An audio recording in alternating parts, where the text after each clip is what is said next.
সুপ্রিয় দর্শক, আপনারা দেখছেন ভয়েস অফ ক্যালকাটার পরিবেশনা। ভয়েস অফ ক্যালকাটায় আপনাদের স্বাগতম।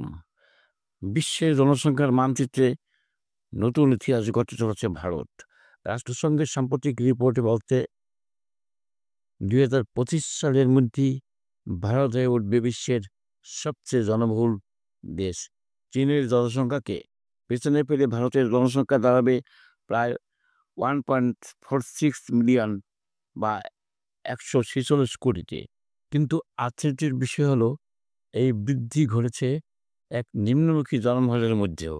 বর্তমানে ভারতের টোটাল ফার্টিলিটি রেট অর্থাৎ প্রতিটি মহিলার সন্তানের গড় সংখ্যা মাত্র 1.9, যা প্রজননের জন্য প্রয়োজনীয় 2.1 এর নিচে। রাষ্ট্রসংঘের মতে 2060-এর দশকের গোড়ার দিকে এই সংখ্যা পৌঁছাতে পারে 170 কোটিতে, তারপর ধীরে ধীরে হ্রাস পেতে শুরু করবে।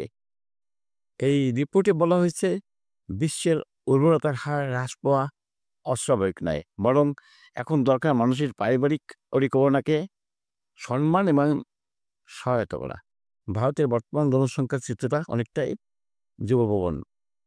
0-14 বছর বয়সী 24%, 10 থেকে 24 বছর বয়সী 26%, আর 15 থেকে 64 বছর বয়সী অর্থাৎ কর্মক্ষম জনগোষ্ঠী 68%। অন্যদিকে বয়স্ক জনগোষ্ঠী অর্থাৎ 65 বছরের বেশি বয়সী মানুষ মাত্র 7%। এই বিশাল কর্মক্ষম তরুণ জনগোষ্ঠী ভারতের সবচেয়ে বড় শক্তি। যদি সঠিক শিক্ষা, স্বাস্থ্য, কর্মসংস্থানের সুযোগ দেওয়া যায়। 1960 সালে একজন ভারতীয় নারীর গড়ে 6টি সন্তান হতো, আজ তা নেমে এসেছে 2 এর কাছাকাছি। সময়ের সাথে ভারতীয় নারীরা এখন অনেক বেশি সচেতন ও শিক্ষিত। 2025 সালে পুরুষদের গড় আয়ু হবে 71 বছর আর মহিলাদের হবে 74 বছর।